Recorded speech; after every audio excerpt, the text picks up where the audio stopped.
வணக்கம் சோழ நண்பர்களே. சனிப்பெயர்ச்சி பலன்கள். வாக்கிய பஞ்சாங்கத்தின்படி சனியானவர் மீன ராசியில் அடுத்த 2 வருட காலங்களுக்கு சஞ்சாரம் செய்துட்டு வரும். இந்த பஞ்சாங்க டிஃப்ரென்ஸ் வேரியேஷன்ஸ் எல்லாம் என்ன அப்படிங்கிறத ஏற்கனவே ஒரு வீடியோ போட்டிருக்கோம். போன தடவை திருக்கணிதப்படி சனிப்பெயர்ச்சி பலன்களையும் அதை எக்ஸ்பிளைன் பண்ணியிருக்கேன். தேவைப்படுறாங்க அதில் பார்த்துக்கோங்க. ஏன்னா திரும்ப அதே விஷயங்களை சொல்லிட்டு இருக்கணும் அப்படிங்கிறதுக்காக அதை அவாய்ட் பண்ணிக்கணும். பட் தெரிஞ்சுக்கணும்னு நினைக்கிறவங்க சேனல் பேஜில் செக் பண்ணி பார்த்துக்கோங்க. இப்போதைக்கு சனியானவர் அடுத்த 2 வருடங்களுக்கு மீன ராசியில் சஞ்சாரம் செய்துட்டு வரும். பொதுவாக மீன ராசியில் சனியுடைய சஞ்சாரம் என்பது பொதுவான நிலைகளில் அது சலிப்பு தட்டக்கூடியதாகவும் மந்தமானதாகவும் இருக்கும். பொதுவாகவே சனி என்பது மந்த புத்தியுடையது தான். பட் மீன ராசியில் சனி சஞ்சாரம் செய்யக்கூடிய அந்த காலகட்டங்கள் சலிப்பையும் வெறுப்பையும் அதிகம் கொண்டு வரும். அதனால தான் பொதுவான வாழ்க்கையில் ஆல்ரெடி 1 வருட காலம் அப்படிங்கிறது எல்லாருக்குமே சலிப்பு தட்டக்கூடிய விஷயங்களாக இருந்து என்னதான் எல்லா விஷயங்களும் உங்களுக்கு அடுத்த நிலைகளுக்கு மாறி வந்தாலும் கூட சென்டர் ஆஃப் கிராவிட்டி அப்படிங்கிற மாதிரி திரும்ப வெறுப்பும் சலிப்பும் ஏதோ ஒரு வகையில் எல்லாருக்குள்ளேயும் நுழைஞ்சிருது. அதை அவாய்ட் பண்ணுற முடியறதில்ல, ஒதுக்கவும் முடியறதில்ல. ஏதோ மற்ற கிரகங்களுடைய நிலைகளாலும் பலத்தாலும் தான் என்னதான் வாழ்க்கை சலிப்பு தட்டக்கூடியதாக இருந்தாலும் சில ஆட்டப்பாட்டம் கொண்டாட்டங்களையும் அங்கங்கே பார்த்துக்கிட்டு வரும். ஒருவேளை அதுவும் கை கொடுக்கல அப்படின்னா டோட்டலாகவே எல்லாமே டம்ப் ஆகிடும். ஸோ மற்ற கிரகங்களுடைய நிலைகள் உண்மையிலே ஓரளவுக்கு எல்லாமே கை கொடுத்துட்டு வந்துட்டு தான் இருக்குது. அதுலேயும் இந்த 2026 குரு பேச்சு இருக்குது. இந்த குரு உச்சகதியும் அடைகிறாங்க. இங்கே சனியும் குருவும் நவபஞ்சம யோகத்தில் செயல்பட்டு வருவாங்க. இந்த யோகத்தினால சனியினுடைய இந்த மாதிரியான மந்த நிலைகள், சலிப்பு தட்டக்கூடிய விஷயங்கள் இதெல்லாமே கொஞ்சம் சரியாகும். அதனால தான் 2026 வருடம் அப்படிங்கிறது ஓரளவுக்கு நல்ல விஷயங்களை சொல்ல முடியுது. அதுலேயும் 2026 பிற்பகுதிகளும் சனியினுடைய 2027 முற்பகுதிகளும் சாதகமான நிலைகளில் வேலை செய்யும். அதுலேயும் 2026 வருடம் ஆரம்ப காலகட்டத்திலேயே பார்த்திங்கன்னா சனி தன்னுடைய சொந்த நட்சத்திரத்தில் உத்திரட்டாதி நட்சத்திரத்தில் சஞ்சாரம் செய்துட்டு வரும். ஸோ இதுவும் ஒரு ப்ளஸ்ஸாக தான் இருக்குது. அதனால் அந்த 2025 இருந்த மாதிரியான டிப்ரெஷன், டென்ஷன், பயம் போன்ற விஷயங்கள்லாம் இருக்காது. அது சனினால் அந்த தொந்தரவுகள் அப்படிங்கிற பெருமளவில் பாதிக்கப்படாது. அதனால் இந்த சனிப்பெயர்ச்சி மிச்சம் இருக்கக்கூடிய 2 வருட காலங்கள் அப்படிங்கிறது சனியினால் பாதிப்புகள் அப்படிங்கிறது குறைவாகத்தான் இருக்குது. இதனால் எல்லா ராசிகளுக்குமே இந்த சனியினுடைய நிலை அப்படிங்கிறது ஓரளவுக்காவது சாதகமான நிலைகளாக வேலை செஞ்சுட்டு இருக்கும். சுருக்கமாக சொன்னால் சனியை பொறுத்த வரைக்கும் அடுத்த 2 வருட காலங்கள் கண்டிப்பு அப்படிங்கிறது இருக்கும், தண்டிப்பு அப்படிங்கிறது இருக்காது. அதனால் இந்த சனி பயிற்சியை பொறுத்த வரைக்கும் ஒரு சாதகமான பயிற்சி அப்படின்னு பொதுவான வகையில் எடுத்துக்கலாம். இயற்கை சார்ந்த விஷயங்களில் சனியினால் மழை வளம் அப்படிங்கிறது நல்லா இருக்கும். இந்த இம்போர்ட் எக்ஸ்போர்ட் சார்ந்த விஷயங்கள்லாம் 2025 ரொம்பவுமே பாதிக்கப்பட்டது. அதெல்லாமே இந்த வருடங்களில் ஓரளவுக்கு எல்லாமே சால்வ் ஆகி நல்ல விஷயங்களை எட்டு பிடிக்கும். லாகரி வஸ்துக்களுடைய புழக்கங்கள் கொஞ்சம் குறைய ஆரம்பிக்கும்.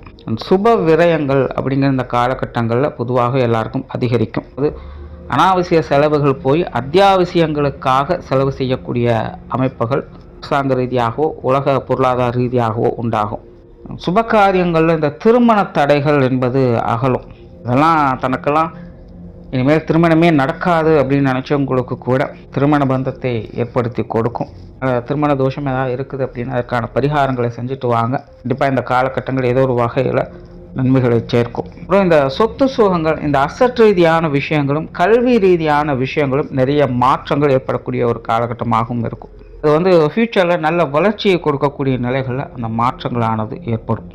ஸோ இந்த சனிப்பெயர்ச்சியை பொறுத்த வரைக்கும் பெரும்பாலும் பொதுவான வகையிலேயே நல்ல விஷயங்களையே சொல்ல முடியுது. பட் சனியை பொறுத்த வரைக்கும் எப்போவுமே பொறுமை தான் பெருமை சேர்க்கும். அதனால் நிதானமாக படிப்படியாக நல்ல விஷயங்கள் அப்படிங்கிறது ஒன்றாக வந்து சேரும். இனி அடுத்தது உங்களுடைய ராசி மற்றும் லக்னங்களுக்கு இது என்ன மாதிரியான மாற்றங்களையும் என்ன மாதிரியான சாதக பாதகமான பலன்களை கொடுக்குது அப்படிங்கிறத பற்றி பார்க்கலாம். நீங்கள் சொல்லக்கூடிய விஷயங்கள் எல்லாமே ராசி ரீதியாகவும் பொருந்தும், லக்ன ரீதியாகவும் முழுமையாக பொருந்தும். இனி மேற்கொண்டு உங்களுக்கான பலன்கள் பார்க்கலாம். இந்த வீடியோ உங்களுக்கு பிடிச்சிருந்ததுன்னா லைக் பண்ணுங்கள், மற்றவங்களுக்கும் ஷேர் பண்ணுங்கள். சப்ஸ்கிரைப் பண்ணாதவங்க சப்ஸ்கிரைப் பண்ணிக்கோங்க. தனுசு ராசி மற்றும் தனுசு லக்னம் தனுசை பொறுத்த வரைக்கும் இப்போதைக்கு அர்த்தாஷ்டம சனி அப்படிங்கிறது நடந்துக்கிட்டு இருக்குது. ராசியினுடைய சுகஸ்தானத்தில் சனியானது சஞ்சாரம் செய்துட்டு இருக்குது. தனுசுக்கு சனியை பொறுத்த வரைக்கும் 2ஆம் இடத்திற்கும் 3ஆம் இடத்திற்கும் அதிபதியாக வரக்கூடியவங்க. அதனால் தனுசுக்கு இந்த ஸ்தான பலங்களின் அடிப்படையில் சனியானது கொஞ்சம் வலுவான நிலைகளில் தான் இருக்குது. கிரகாதிபத்திய வகையில் தான் சனி அர்த்தாஷ்டம சனியாக அங்கே செயல்பட்டுக்கிட்டு இருக்காங்க. இதனால் தனுசை பொறுத்த வரைக்கும் அது ராசியாக இருந்தாலும் சரி, லக்னமாக இருந்தாலும் சரி, எல்லா விஷயங்கள்லேயுமே ஒரு சமநிலையை அவங்க மெயின்டைன் பண்ணிக்கிட்டு இருக்காங்க. இருந்த போதிலும் அவங்களுக்கு ஒரு சாதகமான சூழ்நிலைகள் தான் இருந்துக்கிட்டும் இருக்குது. அதாவது ஒரு கெட்டது நடக்குது அப்படின்னாலும் தலைக்கு வந்து தலைப்பாகோடு போச்சுங்கிற மாதிரி நல்ல விஷயங்களும் அவங்க பார்க்கத்தான் செய்கிறாங்க. இல்லை ஒரு நல்ல விஷயம் நடக்குது அப்படின்னாலும் கூட கை கெட்டியது வாய்க்கெட்டலே அப்படிங்கிற மாதிரி சில விஷயங்கள் அவங்கள விட்டு போகவும் செய்யுது. பட் எல்லாம் நன்மைக்கே அப்படிங்கிற நிலைகளை தான் இது எதுவுமே வேலை செஞ்சுக்கிட்டு இருக்கும். அதனால் தனுசை பொறுத்த வரைக்கும் முழுமையான நற்பலன்கள் அப்படின்னு சொல்கிறதுக்குள்ள, முழுமையான கெடுப்பலன்கள் அப்படின்னு சொல்கிறதுக்குள்ள, பட் சுதாரிப்புத்தன்மையோடு தனுசு ஒரு சமநிலையை எல்லா விஷயங்களுமே மெயின்டைன் பண்ணிக்கிட்டு இருக்குது.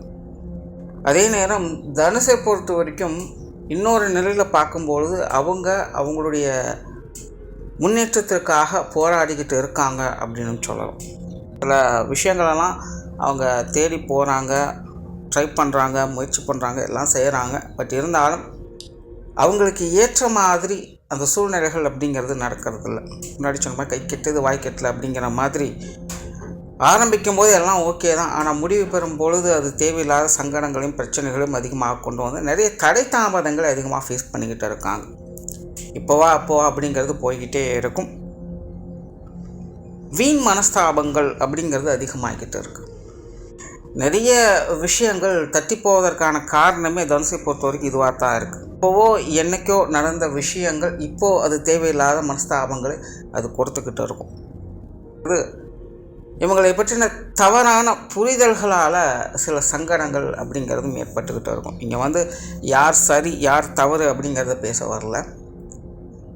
பொதுவாகவே தனுசு ராசிக்காரர்கள், தனுசு லக்னக்காரங்களை பற்றின ஒப்பீனியன் அப்படிங்கிறது வெளியிடங்களில் கொஞ்சம் அரசல் புரசலாக மாற ஆரம்பிச்சுக்கிட்டு இருக்கு. சிலருக்கு அவங்க நல்லவங்களாக இருக்காங்க, சிலருக்கு அவங்க மோசமானவங்களாகவும் இருந்துக்கிட்டு தான் இருக்காங்க. இப்போதைய நிலையில் எல்லாருமே இவங்களை வந்து முழுமையாக ஏற்றுக்கிறது அப்படிங்கிறது கிடையாது. பொதுவாக தனுசை பொறுத்த வரைக்கும் ரொம்பவுமே அறிவு நுட்பம் வாய்ந்தது, ரொம்பவுமே சாமர்த்தியமாக தான் அது செயல்படும். அதனால தான் இப்போதைய நிலையில் சங்கடமான சூழ்நிலைகள் இருந்தாலும் அதை வந்து வீண் வம்புகளாக வளர்க்காமல் சத்தமில்லாமல் அதை கொண்டு போய்கிட்டு இருக்காங்க. இதே மற்ற ராசிக்காரங்களாக இருந்தாங்கன்னா இந்நேரம் கண்டிப்பாக அடிதடி, வம்பு சண்டைகள், கோர்ட்டு கேஸு, பஞ்சாயத்து போன்ற விஷயங்கள் கூட பார்க்க வேண்டிய சூழ்நிலைகள் ஏற்பட்டிருக்கும். ஆனால் தனுசை பொறுத்த வரைக்கும் அப்படி இல்லை. என்னதான் மனஸ்தாபங்கள் இருந்தாலும் அதை சைலண்ட்டாக மெயின்டைன் பண்ணிக்கிட்டே இருக்காங்க. மனஸ்தாபங்கள், சங்கடங்கள் போய்கிட்டு இருக்குது அப்படிங்கிறதும் அவங்களுக்கு தெரியும். ஆனால் அதை பெருசு பண்ணிடக்கூடாது அப்படிங்கிறதுல அவங்க ரொம்பவுமே கவனமாகவும் மறந்துக்கிட்டு இருக்காங்க. அதைத்தான் முன்னாடி சொன்னேன். இந்த தனுசானது சமநிலையை நோக்கி தான் போய்கிட்டு இருக்குது. என்ன பண்ணுறது, நல்லதே செஞ்சாலும் கூட சிலருக்கு அது கெட்டதாக தான் போய் முடியுது. ஸோ அதை எல்லாத்தையும் எப்படி சரி பண்ணுறது அப்படிங்கிறத பற்றி தனுசு வந்து ரொம்பவுமே ஆலோசிச்சுக்கிட்டு இருக்கும். இந்த மாதிரியான சங்கடங்களுக்கு பெரும்பாலான காரணங்கள் சனியாக தான் இருந்துக்கிட்டு இருக்குது. இப்போ சனியை பொறுத்த வரைக்கும் சுகஸ்தானத்தில் இருக்காங்க. சனி ஸ்தான பலத்தின் அடிப்படையில் நல்ல விஷயங்களுமே கொண்டு வந்து சேர்ந்துக்கிட்டு இருக்கு. ஆனால் அர்த்தாஷ்டமச்சம் நடந்துட்டு இருக்கிறதுனால சில விஷயங்கள் என்ன பண்ணுறதுன்னு தெரியாமல் குழப்பக்கூடிய நிலைகளையும் அது கொடுத்து கொண்டு தான் இருக்குது. இது தவிர உங்களுடைய ராசிநாதனும் பார்த்திங்கன்னா ராசிக்கு 7ஆம் இடத்துல இருக்காங்க. அடிக்கடி அதிசாரகதியாகவும் வக்ரகதியாகவும் அஷ்டமஸ்தானத்துக்கும் போய்கிட்டு இருக்காங்க. இனி அடுத்த குரு பெயர்ச்சி அப்படிங்கிறதும் இனி உங்களுக்கு அஷ்டமஸ்தானத்தால் தான் உச்சம் பெறக்கூடிய நிலை அப்படிங்கிறதும் ஏற்படுது. ஸோ இதெல்லாமே தனுசை பொறுத்த வரைக்கும் ஒரு நேரடியான நற்பலன்களை கொடுக்க முடியாத தன்மையில் தான் செயல்பட்டுக்கிட்டு இருக்குது. ஒரு சைடு பாசிட்டிவ் ஆகுது அப்படின்னா இன்னொரு சைடு நெகட்டிவ் ஆகிடுது. ஒரு கதவு திறக்குது அப்படின்னா இன்னொரு கதவு மூடிடுது. இப்படி தான் தனுசுக்கு தொடர்ந்து போய்கிட்டே இருக்குது. ஆக இப்போதைக்கு தனுசு ராசி, தனுசு லக்னத்தை பொறுத்த வரைக்கும் அவங்களுக்கு கால நேர சூழ்நிலைகள் என்ன கொடுக்குதோ அதுக்கு தகுந்த மாதிரி அவங்களும் மாறி செயல்பட்டுக்கிறது நல்லது. நல்லது வருதா அதை எடுத்துக்கங்க, கெட்டது வருதா கொஞ்சம் ஒதுங்கி இருந்துக்கங்க. நல்ல விஷயம் என்ன அப்படின்னா, இங்கே எதுவுமே அவங்கள பெருசாக டிஸ்டர்ப் பண்ணுறதில்ல. அது பாட்டுக்கு வருது, அது பாட்டுக்கு போய்கிட்டு இருக்குது. இப்போதைய நிலையில் ஒரு சமநிலையை நோக்கி தான் எல்லா விஷயங்களுமே போயிட்டுருக்கிறதுனால நல்லதும் கெட்டதும் மாறி மாறி வருவதும் போகுமா தான் இருக்குது. ஸோ நம்ம அதை எதை இறுக்கி பிடிக்கிறோம் அப்படிங்கிறதெல்லாம் விஷயமே இருக்குது. நல்லதை பிடிச்சிக்கிட்டா நல்லதில் போகலாம், கெட்டதை பிடிச்சிட்டா கெட்டதில் தான் போகும். இப்படிதான் தனுசனோட நிலை அப்படிங்கிறது செயல்பட்டுக்கிட்டு இருக்குது. ஸோ இந்த அர்த்தாஷ்டம சனி அப்படிங்கிறது இப்போதைய நிலையில் அப்படி தான் செயல்பட்டுக்கிட்டு இருக்கும். பட் ஒரு ஆறுதல் தரக்கூடிய விஷயம் என்ன அப்படின்னு பார்த்தோம்னா, சனியானவர் இனி கொஞ்ச நாளைக்கு குருவனுடைய பார்வையில் இருப்பாங்க. அதனால் தனுசை பொறுத்த வரைக்கும் சுகஸ்தானம் வலுப்பெறுது. சுகஸ்தானாதிபதி மறைவு பெற்ற நிலையில் உச்சம் பெறுறாங்க. ஆனால் சுகஸ்தானம் அப்படிங்கிறது வலுப்பெறும். சுகஸ்தானம் இருக்கக்கூடிய சனியும் சாந்தமாகும்.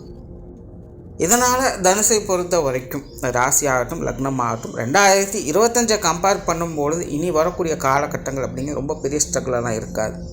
ஓரளவுக்கு எல்லாத்தையும் சுதாரிச்சுக்கலாம். இந்த தட்டி போகக்கூடிய விஷயங்கள் அப்படிங்கிறது இனி பெருசாக இருக்காது. அதே நேரம் தனுசை பொறுத்த வரைக்கும் எதிலும் முயற்சி அப்படிங்கிறது கண்டிப்பாக வேணும். முயற்சியை விட்டுட்டீங்க அப்படின்னா எதுவும் நடக்காது. இது வரைக்கும் முயற்சி செஞ்சும் பெருசாக பலன் கொடுக்கல அப்படிங்கிற வருத்தம் அப்படிங்கிறது இனி இருக்காது, பெருசாக இருக்காது. பரவாயில்ல, ரிஸ்க் எடுத்ததுக்கு இதாவது கிடைச்சதே அப்படிங்கிற ஒரு திருப்தியான சூழலை நோக்கி தான் போய்கிட்டு இருப்பீங்க. வெளியூர் மற்றும் வெளிநாடு சம்பந்தப்பட்ட விஷயங்கள் இந்த காலகட்டங்களில் சிறப்பாக உங்களுக்கு அமையும். தொழில் வேலை உத்தமமாக படிப்புக்காக குடியிருப்புக்காக இப்படி எந்த விஷயங்கள் வேணாலும் இருக்கலாம். பொதுவாகவே இந்த வெளியூர் வெளிநாடு சம்பந்தப்பட்ட விஷயங்கள் அப்படின்னு வரும்போது தனுசு ராசி தனுசு லக்னக்காரங்களுக்கு ரொம்பவுமே சிறப்பான நிலைகளை வாய்ப்புகளை இது கொண்டு வந்து சேர்க்கும். போல் சுற்றுச்சூழல் வாகன ரீதியான விஷயங்கள் சில சிக்கல் தரக்கூடிய நிலைகள் அப்படிங்கிறது இருக்கும். ஒரு மந்தமான நிலைகளை பார்த்துட்டு வருவேன். அது சார்ந்த விஷயங்கள் முயற்சிகள் அப்படிங்கிறது இருக்கும். நிறைய குழப்பங்கள், சில இடத்துல வம்பு வழக்குகள்லாம் இருந்திருக்கும். வீட்டுக்குள்ளேயே இந்த விஷயங்கள்லாம் கொஞ்சம் பஞ்சாயத்தாக போயிட்டுருக்கும். ஸோ அந்த மாதிரியான சூழ்நிலைகள் இனி உங்களுக்கு ஓரளவுக்கு கொஞ்சம் கட்டுப்பாட்டில் வர ஆரம்பிக்கும். சில இடத்துல ஒரு சொல்யூஷன் கூட கிடைச்சிடலாம். குருவனுடைய பார்வை கிடைக்கிறதுனால சரி நல்லதோ கெட்டதோ இதோட முடிச்சுக்கலாம் அப்படிங்கிற ஒரு முடிவாவது எடுப்பீங்க. சுற்றுச்சூழல் வகையில் இருந்து வரக்கூடிய வம்பு வழக்குகள் இது கொஞ்சம் சாதகமாக, அதே போல் அது சார்ந்த இந்த கடன் பிரச்சனைகள் அப்படிங்கிறது இன்னும் குறைய ஆரம்பிக்கும். நிறைய பேர் இந்த லோன் போட்டு வீடு வாகனங்களை வாங்கியிருப்பாங்க. அதெல்லாம் கொஞ்சம் ஸ்ட்ரகிள் கொடுத்துட்ருக்குது அப்படின்னா அதெல்லாமே இந்த காலகட்டங்களில் சரியாக ஆரம்பிக்கும். புதுசாக ஏதாவது லோன் எடுக்கிறீங்க அப்படின்னாலும் இந்த காலகட்டங்களில் சக்ஸஸ் கண்டிப்பாக இருக்குது. இப்போ தனுசை பொறுத்த வரைக்கும் இப்போதைக்கு அந்த விஷயங்களை கொஞ்சம் அவாய்ட் பண்ணிக்கோங்க அப்படின்னு தான் சொல்லுவேன். பட் எடுத்து தான் ஆகணும் அப்படிங்கிற சூழலை எடுத்துக்கலாம், அதை பற்றி பிரச்சனை இல்லை. பட் அகலக்கால் வைக்காதீங்க. கைமீறி இந்த கடன் சார்ந்த விஷயங்களில் ஈடுபடாதீங்க. அதில் மட்டும் கொஞ்சம் கவனமாக இருங்க. இந்த அர்த்தாஷ்டம சனி அப்படிங்கிறது எப்போவுமே இந்த நிலபலங்கள் வீடு வாகன விஷயங்களை கொடுக்கறதெல்லாம் கொடுத்துரும், ஆனால் பின்னாடி சிக்கலை கொண்டு போய் விட்டுரும். இன்னைக்கு இந்த குருவனுடைய பார்வை இருக்கிறதுனால இதெல்லாம் ஓரளவுக்கு கொஞ்சம் கண்ட்ரோலாக வருது. அதனால் ஓரளவுக்கு பரவாயில்ல அப்படின்னு சொல்லலாம். தொழில் வேலை உத்தியோகம் சார்ந்த விஷயங்கள் சிறப்பாகவே இருக்கும். இதில் பெருசாக எந்த பிரச்சனையும் இருக்காது. முன்னேற்றம் தரக்கூடிய நிலைகளை தான் பார்த்து வருவீங்க. நிறைய பேருக்கு பதவி உயர்வுகள், சம்பள உயர்வுகள், சிறப்பான இடமாற்றங்கள் போன்ற விஷயங்களும் இந்த காலகட்டங்களில் பார்ப்பீங்க. வாடிக்கையாளர்கள் சார்ந்த விஷயங்கள் ரொம்பவும் சிறப்பாக இருக்கும். எல்லாமே உங்களுடைய கண்ட்ரோலில் இருக்கும் அப்படின்னு சொல்லலாம். தொழில் வேலை உத்தியோகமாக பெரும்பாலான விஷயங்கள் உங்களுக்கு கட்டுப்பட்டதாகவே இருக்கும். அதனால் உங்களுடைய கை எப்போவுமே மேலோங்கி இருக்கும். உங்களுடைய தேவைகள் பூர்த்தியாகும். தொழில் வேலை உத்தியோகமாக உங்களுடைய முன்னேற்றங்களை பார்த்து வருவீங்க. போல் பொருளாதார நிலைகளும் அப்படி தான். ஏதோ ஒரு வகையில் உங்களுக்கு பண வரவுகள் அப்படிங்கிற திருப்தியாக இருந்துக்கிட்டு தான் இருக்கும். சேமிப்புகள் உயர ஆரம்பிக்கும். கொடுக்கல் வாங்க விஷயங்கள் சிறப்புகளை பார்ப்பீங்க. முன்னாடியே சொன்ன இந்த கடன் சுமைகள்லாம் கொஞ்சம் குறைய ஆரம்பிக்கும். இந்த பொருளாதார நிலைகள் என்பதும் தனுசை பொறுத்த வரைக்கும் கொஞ்சம் சிறப்பான வகையில் தான் இருந்துக்கிட்டு இருக்குது. ஏதோ ஒரு வகையில் உங்களுக்கு தேவையான பண வரவுகள் திருப்தியாக தான் இருந்துக்கிட்டு இருக்கும். குடும்ப வாழ்க்கை சிறப்பாகவே இருக்கும் அப்படின்னு சொல்லலாம். சனியானவர் 2ஆம் இடத்துக்கும் அதிபதியாக இருக்கிறதுனால குடும்பத்துக்குள்ளே ஒரு சுமூகமான மாற்றங்கள் அப்படிங்கிறது எப்போவுமே இருக்கும். குடும்பத்துக்குள்ளே என்னதான் விஷயங்கள் மாறி மாறி போய்கிட்டு இருந்தாலும் தனிப்பட்ட முறையில் தனுசு ராசி தனுசு லக்னக்காரங்க குடும்ப வாழ்க்கையில் மன சந்தோஷத்தோடும் கழிப்புகளோடும் தான் இருந்துட்டு வர்றாங்க. அவங்களுக்கு ஏற்றபடி ஒரு திருப்திகரமான சூழ்நிலையை ஏதோ வகையில் அமைச்சு கொடுத்துருது. ஸோ குடும்ப வாழ்க்கை அப்படிங்கிறதும் நல்லபடியாகவே இருந்துகிட்டு இருக்கும். குடும்ப உறவுகளுக்குள்ளேயும் ஒரு இணக்கமான சூழ்நிலைகள் அப்படிங்கிறது இருக்கும். பெருசாக டிஸ்டர்பன்ஸ் எல்லாம் இருக்கா, அதெல்லாம் சத்தமெல்லாம் அமைதியாக போயிட்டு இருப்பாங்க. பெற்றோர்கள் உடன்பிறப்புகள் வகையில் மட்டும் கொஞ்சம் சின்ன சின்ன சலசலப்புகள் இருந்துக்கிட்டு தான் இருக்கும். அதையும் அப்படியே மேனேஜ் பண்ணிட்டு தான் இருப்பாங்க. மாணவர்களுக்கு கல்வி வித்தை சம்பந்தப்பட்ட விஷயங்கள் ஓரளவுக்கு பரவாயில்ல, நல்லபடியாகவே இருக்குது. பட் மாணவர்களுக்கு முயற்சியை கைவிடாமல் இருப்பது நல்லது. மாணவர்களை பொறுத்த வரைக்கும் சில விஷயங்களில் விருப்பம் இல்லாமல் போயிடும். பொதுவாக இந்த 4ஆம் இடத்துல சனி வந்துச்சுன்னா கொஞ்சம் சோம்பல் அதிகரிக்க ஆரம்பிச்சிடும். கல்வி வித்தைகளில் ஒரு தெளிவான நிலை அப்படிங்கிறது இருக்காது. எதையும் புரிஞ்சுக்கிறதுக்கு கிரகிச்சிக்கிறதுக்கெல்லாம் கஷ்டப்படுவாங்க. இது பொதுவாகவே 4ஆம் இடத்துல சனி வந்து எல்லாருக்கும் நடக்கக்கூடிய விஷயம்தான். அதனால் மாணவர்களை பொறுத்த வரைக்கும் கொஞ்சம் முயற்சி அப்படிங்கிறத கைவிடாமல் பார்த்துக்கணும். அதே நேரம் 4ஆம் இடத்துக்கு சனி இருந்தாலும் குருவினுடைய பார்வையும் இருந்துட்டுருக்கிறதுனால மாணவர்களுடைய முயற்சிகள் வீண் போகாது. மாணவர்கள் முயற்சியை மட்டும் எப்பவும் கைவிடாதீங்க, அசால்ட்டாக இருக்காதீங்க. ஸோ ஓவராலாக இந்த சனியினுடைய மாற்றம் தனுசை பொறுத்த வரைக்கும் நடுநிலைத்தன்மையோடு செயல்படக்கூடிய ஒரு காலகட்டமாக இருக்குது. அதனால் இந்த காலகட்டங்களில் ஒரு சுமூகமான மாற்றங்களை பார்த்துக்கிட்டு வருவேன். பெரிய ஸ்ட்ரகிள் அப்படின்னு சொல்கிறதுக்குள்ள அதுக்காக சிறப்பாக இருக்குது அப்படின்னு சொல்கிறதுக்குள்ள கஷ்டமே வந்தாலும் அதை சமாளிக்கக்கூடிய திறன் அப்படிங்கிறதும் உண்டு. அதே நேரம் சந்தோஷம் தரக்கூடிய விஷயங்களாக இருந்தாலும் ஓஹோன்னு மெச்சிக்கிற அளவுக்கு இருக்க போகிறதில்ல, எல்லா அளவான நிலைகள் தான் இருக்கும். அதனால் தனுசை பொறுத்தவரைக்கும் ரொம்ப சிம்பிளாக நீட்டாக இருக்கக்கூடிய ஒரு காலகட்டம்னு சொல்லலாம். நன்றி, வணக்கம், வாழ்க வளமுடன்.